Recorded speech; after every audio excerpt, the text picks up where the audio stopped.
Hello guys, our this question is from NEET 2020। ये question हमारा NEET 2020 में पूछा गया था। The question says which of the following is not correct about carbon monoxide. इस question में हमें चार स्टेटमेंट्स गिवन है कार्बन मोनोक्साइड के बारे में। हमें बताना है इन चारों स्टेटमेंट में से कौन सा स्टेटमेंट गलत है। तो फर्स्ट स्टेटमेंट कह रहा है it is produce due to incomplete combustion. Yes, this statement is true. Carbon monoxide जो होता है हमारा वो इनकम्प्लीट कंबशन की वजह से प्रोड्यूस होता है। तो first statement is correct. Next statement it forms carboxy haemoglobin.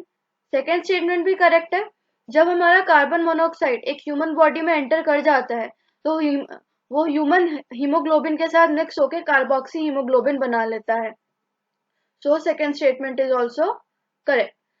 Third statement says it reduce oxygen carrying ability of blood. ये स्टेटमेंट भी ट्रू है। जब कार्बन मोनोऑक्साइड किसी ह्यूमन बॉडी में एंटर करता है तो वो कार्बोक्सी हीमोग्लोबिन बन जाता है कार्बन हीमोग्लोबिन के साथ मिल करके। एंड उससे क्या होता है कि ऑक्सीजन कैरी करने की जो एबिलिटी होती है ब्लड की वो रिड्यूस कर देता है, जिस वजह से एक ह्यूमन की डेथ हो जाती है। So this third statement is also correct. Fourth statement बोल रहा है the carboxy haemoglobin bond for CO is less stable than oxyhemoglobin. This statement is incorrect. क्यों? क्योंकि जो कार्बोक्सी हीमोग्लोबिन होता है वो मोर स्टेबल होता है ऑक्सी हीमोग्लोबिन से। Carboxy haemoglobin is more stable